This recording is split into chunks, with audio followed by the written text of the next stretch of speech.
우리의 고정관념과 습관적인 사고방식에 대한 집착에서 벗어난 해결책은 외부에서 보기에는 우스꽝스러울 정도로 단순합니다. 문제 해결은 지혜를 얻기보단 오히려 명백한 무지를 극복함으로써 달성되는데, 한때 출연자를 질문이 들리지 않는 견고한 부스 안에 앉혀놓고 무작정 대답하게 하는 텔레비전 퀴즈쇼가 있었습니다. 관객들은 매우 즐거워합니다. 부스 안에, 즉 귀와 눈을 닫은 무지함 속에 있는 사람은 어리석은 결정을 합니다. 만약 누군가가 우리를 온종일 따라다닌다면 그 사람은 자신만의 부스에 갇혀 사는 우리를 보며 그 퀴즈쇼의 관객과 똑같은 웃음을 터뜨릴 것입니다. 창조적 사고는 무지의 안개가 걷히는 순간으로 볼 수 있습니다.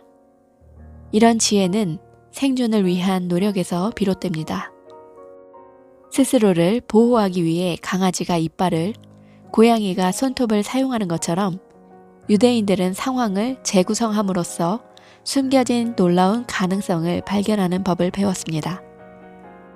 불가능성은 일시적인 조건일 뿐입니다. 이 진리를 아는 사람은 결코 포기하지 않습니다.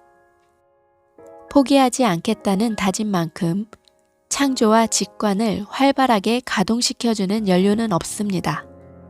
확실한 가능성은 서둘러 흰 수건을 던지는 사람이 아니라 게임을 지속하기로 결정하는 사람을 위해 마련되어 있습니다. 유대인들에게는 중세부터 이런 이야기가 전해옵니다. 어느 마을에서 한 아이가 죽은 채 발견되었습니다.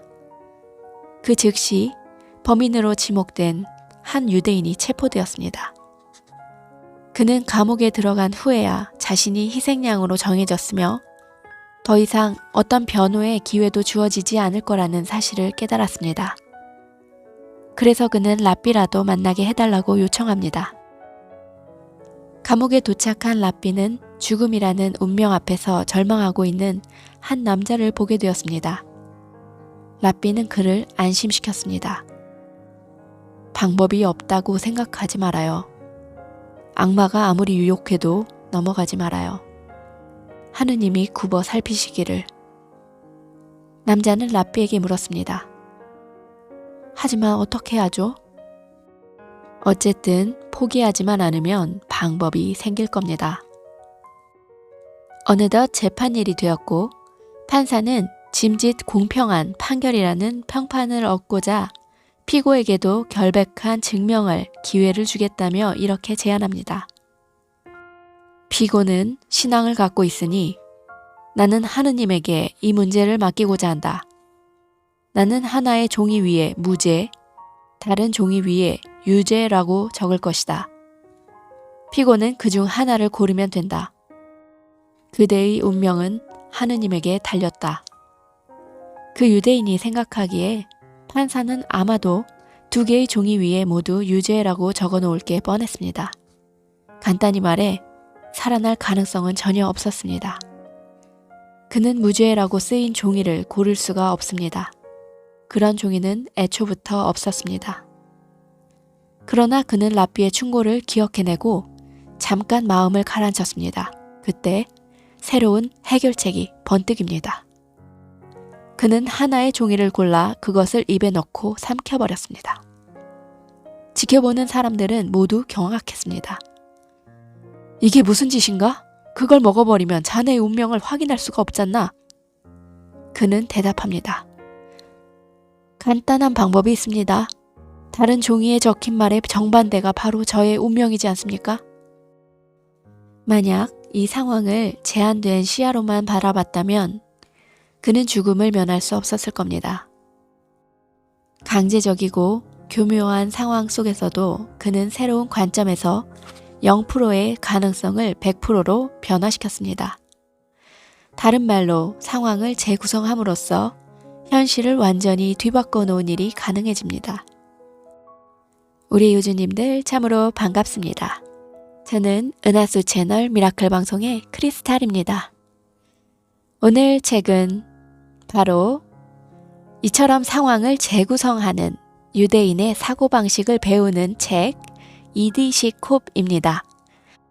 랍비 닐턴 본더 지음 김우종 옮김 정신세계사 출판사입니다. 할 일이 너무 많을 때는 어떻게 할까요? 낮잠을 잡니다. 위기의 상황에서 당신을 구해줄 현명한 오답이 들어있습니다. 이 책은 지금 절판 중이고요.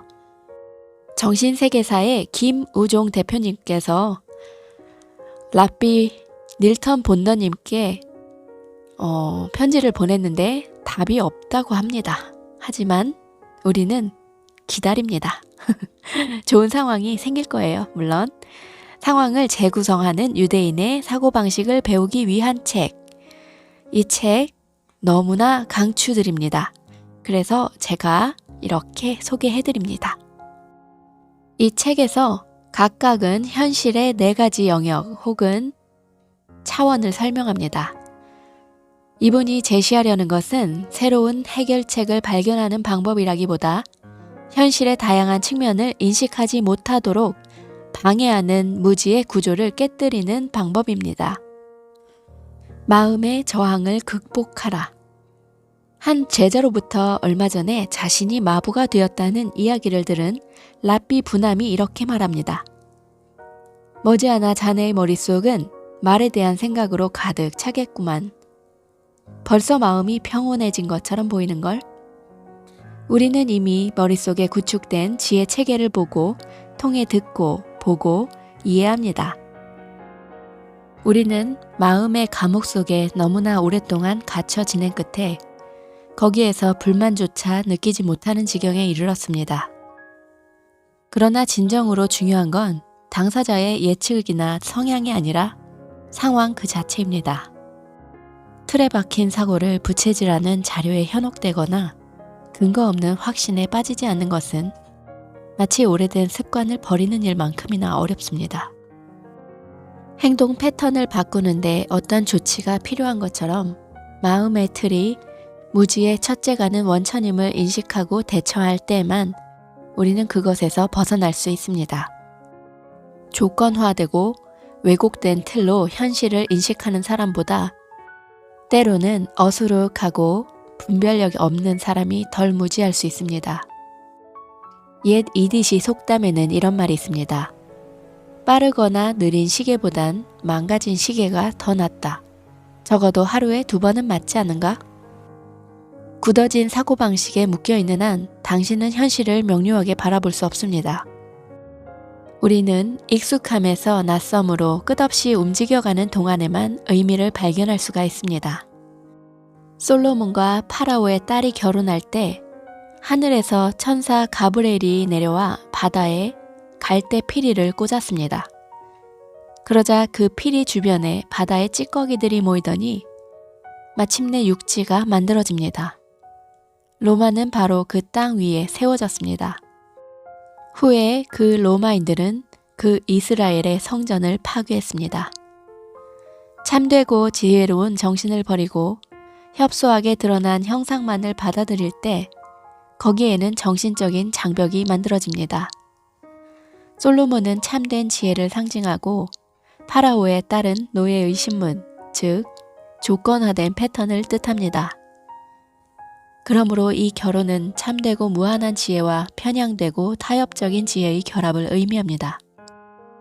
그 결과로 비옥한 땅이 생겨나 로마가 세워지지만 로마는 침략과 협박을 일삼는 삐뚤어진 나라가 되어 제 스스로 성전에 이르는 모든 기회를 파괴하고 맙니다.